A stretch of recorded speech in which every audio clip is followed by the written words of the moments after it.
Pada akhir abad ke-17, Jepang menjadi negara yang misterius karena penguasa mereka hanya memperbolehkan sedikit orang asing untuk masuk ke wilayah mereka. Namun, hal ini membuat lebih menarik ketika ditemukan kisah-kisah individu hebat dari luar negeri yang berhasil menantang segala rintangan dan menjadi teman terpercaya dari daimyo besar Jepang, membentuk sejarah tanah matahari terbit. Di video terakhir, gue ngejelasin tentang Yasuke, seorang pria Afrika menjadi prajurit terpercaya Oda Nobunaga. Dan dalam video ini akan gue ceritakan kisah William Adams, seorang navigator Inggris yang berani dan berhasil mendapatkan titel samurai juga, serta menjadi aset yang tak ternilai bagi Tokugawa Ieyasu, shogun terbesar Jepang. William Adams berasal dari keluarga kaya di Gillingham, Kent, Inggris dan hidup dengan nyaman hingga ayahnya meninggal saat ia berusia 12 tahun. Untuk membantu keluarganya, ia belajar di bawah bimbingan tukang kapal yang bernama Nicholas Dickens selama beberapa dekade untuk mempelajari tentang kelautan, termasuk membangun kapal, menavigasi lautan terbuka, dan membaca bintang-bintang. Adams adalah seorang murid yang cerdas dan cepat belajar, ya meskipun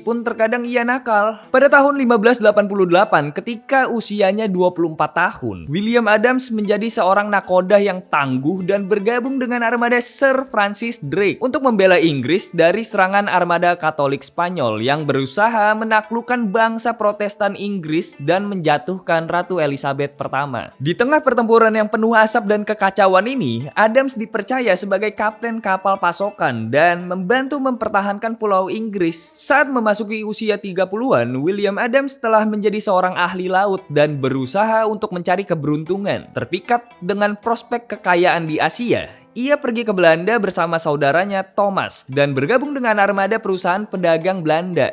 Karena Belanda dan Inggris adalah sekutu yang ingin mengalahkan kekaisaran maritim Portugal dan Spanyol, keduanya berambisi untuk menjadi penguasa laut. Misi perusahaan tersebut adalah menggunakan peta laut Portugis yang telah mereka curi dan berlayar melalui Selat Magellan menuju pantai barat Amerika Selatan dengan tujuan merampok semua aset milik Spanyol dan Portugal yang mereka temui sepanjang jalan. Mereka juga berencana untuk berdagang dengan penduduk setempat untuk memperoleh perak, lalu kembali dengan membawa rempah-rempah dari timur. Pada bulan Juni 1598, William Adams bergabung dengan armada 5 kapal dagang perang yang berangkat dari Belanda. Setelah berangkat dari Belanda, armada pertama-tama bergerak ke selatan dan melintasi pantai barat Afrika. Di tengah perjalanan, badai dahsyat menghantam dan memisahkan 2 kapal dari armada utama yang akhirnya hilang tak berbekas. Sementara itu, kapal yang tersisa berhasil melanjutkan perjalanan melintasi Samudra Atlantik dan melewati Selat Magellan. Ketika mereka mencapai pantai Ekuador, 1 kapal lagi tersesat dan tidak diketahui keberadaannya. Hanya 2 kapal yang berhasil bertahan dan tetap bersama, yaitu Hope dan Liefde yang William Adams nakodai. Sayangnya, ekspedisi perdagangan William Adams di dunia baru tidak berhasil. Mereka berjuang dengan penduduk setempat dan mengalami banyak kekalahan yang menyebabkan kematian 20 pelaut, termasuk saudaranya William Adams, yaitu Thomas. Meskipun kehilangan saudaranya, Adams tidak menyerah pada misinya. Dia meyakinkan rekan Belandanya yang tersisa untuk beralih ke arah barat menuju Jepang karena mereka menyadari harapan untuk bertahan hidup di dunia baru sangatlah kecil. Dengan demikian, dimulailah perjalanan besar ke Jepang. Selama perjalanan menuju Jepang, Adams dan kru Liefde mengalami banyak rintangan dan kesulitan. Mereka mendarat di kepulauan tropis yang diduga sebagai Hawaii dan beberapa awak kapal mereka dibunuh dan dimakan oleh penduduk asli. Pada bulan Februari, kapal Hope tenggelam dalam topan dan menewaskan semua orang di atasnya. Kondisi kru Liefde semakin memburuk, terkena penyakit scurvy dan 1 pelaut bahkan mengalami gangguan mental yang membuatnya berusaha membakar mesiu kapal selama badai. Tetapi Adams berhasil mencegahnya dan menegur awak kapalnya yang dianggap pengecut. Setelah melalui perjalanan yang penuh bahaya selama 2 tahun, pada bulan April 1600, kapal Liefde berhasil mendarat di Kyushu Timur di selatan Jepang. Dari 5 kapal yang berangkat dari Belanda, hanya 1 yang berhasil mencapai tujuan akhir. Lebih dari 500 awak kapal, hanya 23 orang yang berhasil selamat, termasuk William Adams, yang hanya bersama 8 orang lagi yang cukup kuat untuk berdiri. Melalui perjalanan yang mengorbankan banyak nyawa dan semangat, Adams berhasil mencatatkan dirinya sebagai orang Inggris pertama yang berhasil mencapai Jepang. Pada saat kedatangan Adams, Jepang berada dalam keadaan damai yang rapuh dan sensitif. Pada tahun 1587,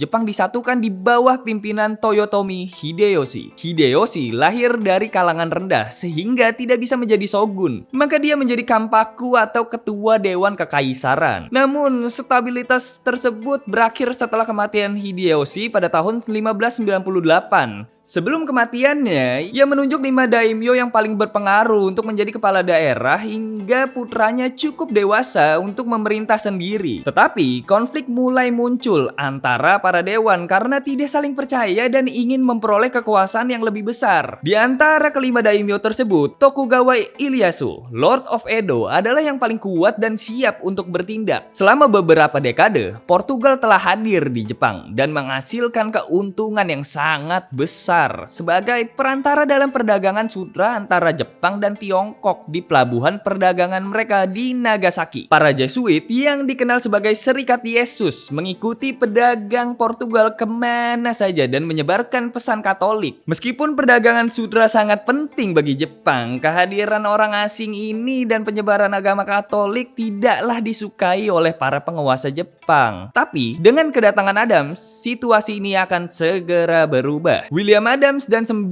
awak kapal yang masih kuat mendarat di desa Bungo di Jepang. Mereka disambut dengan baik oleh penduduk setempat dan diberi makanan dan minuman. Kemudian datang Lord Bungo, seorang daimyo kecil bersama seorang penerjemah Jesuit yang terkejut melihat kehadiran musuh Inggris dan Belanda di Jepang. Penerjemah Jesuit meminta kepada Lord Bungo untuk menghukum Adams karena perompakan. Tapi Adams menolak tuduhan tersebut dan terjadilah perkelahian yang berhasil diredakan oleh Lord Bungo. Setelah itu, Adams ditahan oleh pihak Jepang. Lalu, kabar mengenai kedatangan bangsa asing dengan ciri fisik rambut emas dan mata biru dari Laut Timur menyebar ke seluruh penjuru. Mereka tidak diidentifikasi sebagai orang Portugis yang biasanya dikenal memiliki rambut hitam dan tampaknya memiliki konflik dengan bangsa Portugis. Kabar ini akhirnya mencapai telinga Tokugawa Ieyasu yang menyadari pentingnya kehadiran orang asing ini dan meminta mereka dikirimkan kepadanya. Setelah tiba di pantai Jepang, Adams dan krunya dibawa ke pelabuhan Osaka dan merasa terkesima dengan kemegahan dan keindahan kota yang maju ini yang melebih-lebihi kota-kota di Eropa. Namun, mereka segera dipenjara di dalam istana Osaka oleh perintah Tokugawa Ieyasu untuk menjaga keamanan mereka dari para saingan yang mungkin mencoba memanfaatkan untuk informasi yang berharga. Pada bulan Mei 1600, William Adams diperkenalkan kepada Tokugawa Ieyasu sebuah pertemuan yang membawa perubahan besar dalam hidupnya. Ieyasu menekankan pentingnya memperoleh pengetahuan tentang dunia luar dari Adams melalui seorang penerjemah Portugis. Adams mengajarkan Ieyasu tentang negaranya serta perang melawan Portugis dan Spanyol. Ketika Ieyasu bertanya tentang agama, Adams menyatakan bahwa dia adalah seorang pengikut Yesus yang menciptakan surga dan bumi. Disinilah Ieyasu belajar tentang Protestantisme dan menyadari bahwa ada orang Eropa yang tidak setuju dengan otoritas Paus di Roma, yang dianggap oleh orang Jesuit sebagai otoritas Kristen tertinggi dan satu-satunya. Adams dan Ieyasu bertemu beberapa kali selama periode Mei hingga bulan Agustus pada tahun 1600 dan Adams berhasil mengesankan sang daimyo dengan pengetahuannya tentang matematika, navigasi, dan teknik pembuatan kapal. Melalui diskusi mereka, Ieyasu mulai menyadari bahwa Adams mungkin memiliki peran penting dalam menghancurkan monopoli perdagangan Portugis di Jepang dan membebaskan diri dari pengaruh agama Kristen yang terus meresahkan. 2 bulan setelah pertemuan awalnya dengan Ieyasu, terjadi pertempuran besar di Sekigahara pada bulan Oktober 1600, di mana Ieyasu menghancurkan saingannya, Ishida Mitsunari. Menurut sumber-sumber yang ada di Eropa, Ieyasu menggunakan senapan dan meriam perunggu yang ditemukan di atas Lifde untuk memecah barisan musuh. Setelah kemenangannya, Ieyasu menjadi satu-satunya kekuasaan dan mendapat gelar shogun yang tidak dipakai selama 30 tahun.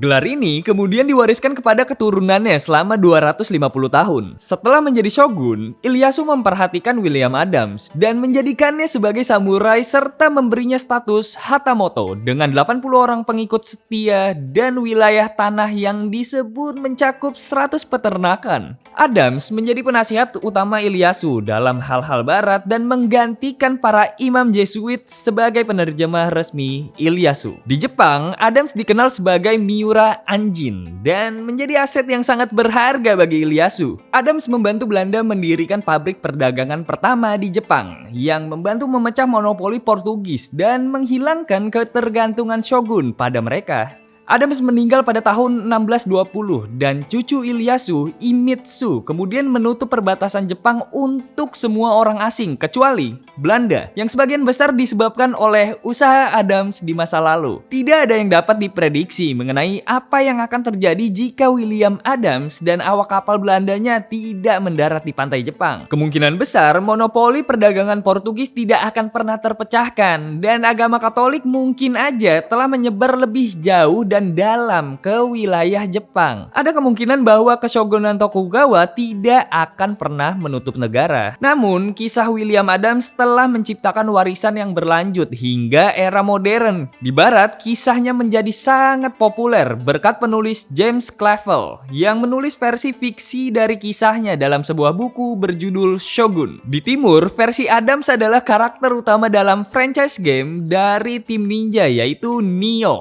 Kisah petualangan William Adams yang berani mendarat di Jepang sebagai orang asing dan meninggal di sana sebagai bangsawan yang mulia merupakan kisah yang akan terus hidup dalam waktu yang akan datang.